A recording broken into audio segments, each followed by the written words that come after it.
അവർ ഇന്നു മുതൽ മരങ്ങൾ മുറിക്കാൻ തുടങ്ങും. അവരുടെ പ്രവർത്തനങ്ങൾ എതിർത്താൽ എക്സാമിന്റെ സസ്പെൻഷൻ എന്നാണ് പ്രിൻസിപ്പാളിന്റെ നോട്ടീസ്.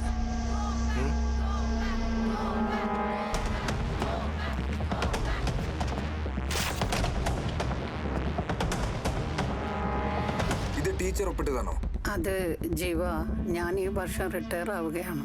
അവർ വിചാരിച്ചാൽ റിട്ടയർ ആകുന്നത് വരെ ഈ കോളേജിന്റെ പ്രിൻസിപ്പൽ ടീച്ചറാണ്. അവരോട് മടങ്ങിപ്പോവാൻ പറയണം. സോറി ജീവ, ഞാൻ നിസ്സഹായയാണ്. പക്ഷേ ഞാനല്ല.